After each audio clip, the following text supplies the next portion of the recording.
आज आपण गोकुळची 1200 संस्थांची सुनावणी, विधान परिषद निवडणुकीचे समीकरण, राज ठाकरे यांचा राज्यकर्त्यांवर हल्लाबोल, इराणचे सर्वोच्च नेते खामेनी यांचा डोनाल्ड ट्रम्प यांना दिलेला इशारा, शिरोली अत्याचार प्रकरणी भाजप नेते किरीट सोमय्या यांचा कोल्हापूर दौरा, या सर्व ठळक घडामोडींचे सविस्तर विश्लेषण आजच्या बातमीपत्रात जाणून घेऊयात. बाबा, खूप बोर होतंय. काहीतरी नवीन फ्रेश ऑर्डर करा ना. माझ्याकडे एक सरप्राईज आहे. गोकुळचा आस्वाद परंपरेचा, गोकुळ आईस्क्रीम सोबती प्रत्येक क्षणाचा. गोकुळ आईस्क्रीम. नमस्कार, मी गायत्री स्वामी आणि आपण पाहत आहात सकलम. आजच्या न्यूज अनालिसिस मध्ये आपलं स्वागत आहे. पहिली बातमी आहे विधान परिषद निवडणूक बिनविरोध. महाराष्ट्र विधान परिषदेच्या 10 जागांसाठीची निवडणूक बिनविरोध झाल्याचे आता निश्चित झाले आहे. 12 मे रोजी होणारे मतदान आता औपचारिकता उरली आहे, कारण कोणत्याही पक्षाने अतिरिक्त उमेदवार रिंगणात उतरवलेला नाही. 3 अपक्ष उमेदवारांकडे आवश्यक 10 आमदारांचे संख्याबळ नसल्याने त्यांचे अर्ज बाद ठरणार आहेत. पक्षनिहाय उमेदवारी जाणून घेऊयात. भाजपाचे सुनील कर्जतकर, माधवी नाईक, संजय भेंडे, विवेक कोल्हे, प्रमोद जठार, प्रज्ञा सातव हे 6 उमेदवार. शिवसेना शिंदे गटाकडून नीलम गोरे, बच्चू कडू यांनी उमेदवारी अर्ज भरले. राष्ट्रवादी अजित पवार गटाकडून झिशान सिद्दीकी, तर महाविकास आघाडीकडून ठाकरे गटाचे अंबादास दानवे यांनी उमेदवारी अर्ज दाखल केला.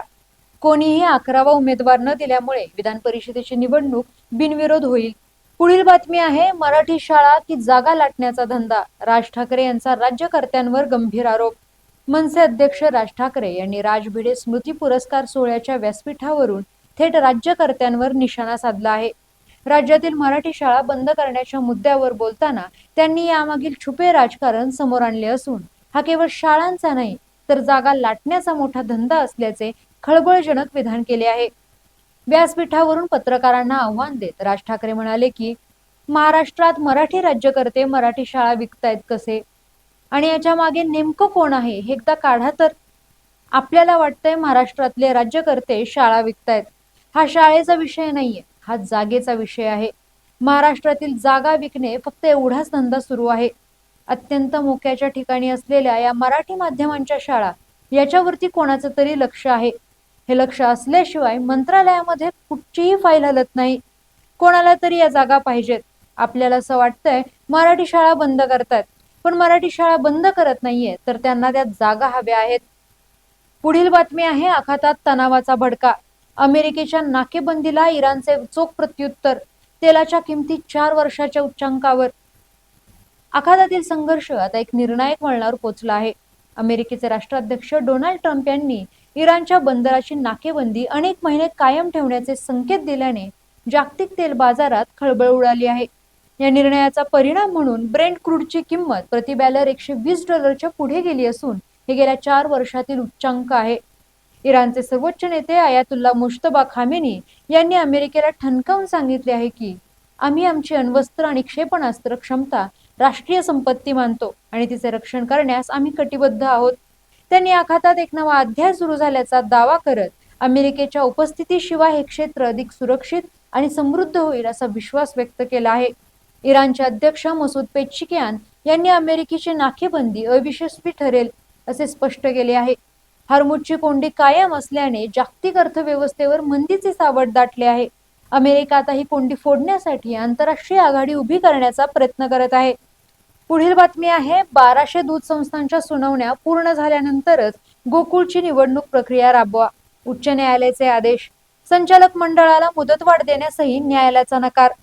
गोकुळ दूध संघाच्या निवडणुकीबाबत सुरू असलेल्या कायदेशीर वादावर आज उच्च न्यायालयाच्या कोल्हापूर सर्किट बेंचने महत्वपूर्ण आदेश दिलेत.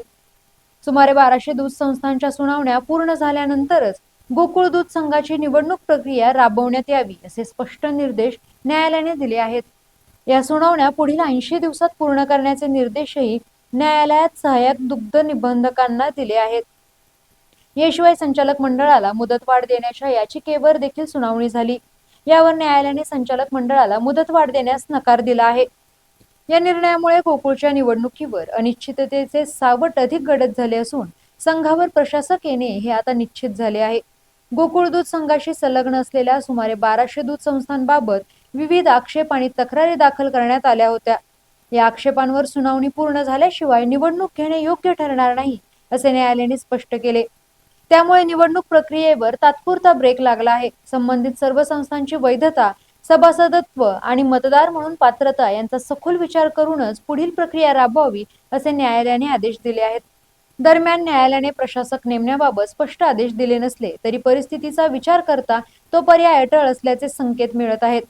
सहकार कायद्यातील अलीकडील बदलानुसार कोणत्याही सहकारी संस्थेच्या संचालक मंडळाला मुदतवाढ देण्याची तरतूद आता उपलब्ध नाही.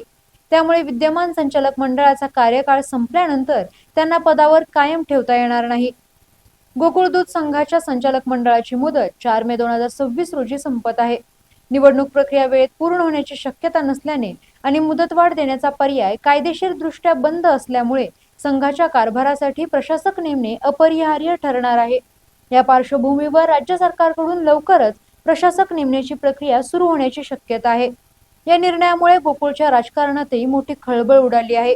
विविध गट आणि नेते निवडणुकीसाठी जोरदार तयारी करत असताना अचानक आलेल्या या न्यायालयीन निर्णयामुळे त्यांची रणनीती विस्कळीत झाली आहे. विशेषतः मतदार यादीतील संस्थांबाबत सुरू असलेल्या वादांमुळे अनेक गटांनी न्यायालयाचा दरवाजा ठोठावला होता.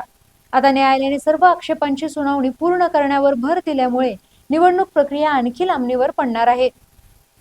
पुढील बातमी आहे शिरोली येथील अत्याचार प्रकरणी भाजप नेते किरीट सोमय्या यांनी घेतली पोलीस अधीक्षक निलोत्पल यांची भेट, सखोल तपास करण्याची मागणी. पुलाची शिरोली येथील दोघा तरुणांनी एका तरुणीला लग्नाचे आमिष दाखवून अत्याचार करून धमकवल्याच्या घटनेचे सर्वत्र तीव्र पडसाद उमटत आहेत. या प्रकरणी शिरोली पोलीस ठाण्यात गुन्हा दाखल झाल्यानंतर आज गुरुवारी भाजप नेते किरीट सोमय्या यांनी शिरोली MIDC आणि हातकणंगले पोलीस ठाण्यात भेट दिली. त्यानंतर त्यांनी दुपारी पोलीस अधीक्षक निलोत्पल यांची भेट घेतली. यावेळी त्यांनी या प्रकरणी सखोल तपास करण्याची मागणी केली आहे.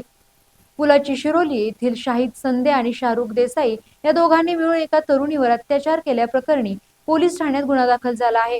या प्रकरणी हिंदुत्ववादी संघटनांनी लव्ह जिहादचा संशय देखील व्यक्त केला आहे. 2 दिवसापूर्वी घडलेल्या या प्रकरणानंतर आज भाजप नेते किरीट सोमय्या कोल्हापूर दौऱ्यावर आले होते. आज सकाळी त्यांनी हातकणंगले आणि शिरोली MIDC पोलीस ठाण्यात जाऊन पोलीस अधिकाऱ्यांची भेट घेऊन चर्चा केली. दरम्यान दुपारी किरीट सोमय्या यांनी पोलीस अधीक्षक कार्यालयात जाऊन पोलीस अधीक्षक निलोत्पल यांची भेट घेतली. यावेळी सोमय्या यांनी पोलीस अधीक्षक निलोत्पल, त्याचबरोबर या तपासातील SIT प्रमुख अप्पर पोलीस अधीक्षक धीरज कुमार बच्चू, पोलीस उपनिरीक्षक प्रिया पाटील यांच्याशी सविस्तर चर्चा केली. आपण घडलेल्या घटने संदर्भात पोलीस अधिकाऱ्यांशी सविस्तर चर्चा केली असून या घटनेच्या मुळापर्यंत जाण्याच्या सूचना केल्या आहेत. लवकरच या तपासाला गती येईल अशी अपेक्षा किरीट सोमय्या यांनी व्यक्त केली आहे. धन्यवाद आणि पाहत रहा सकलम.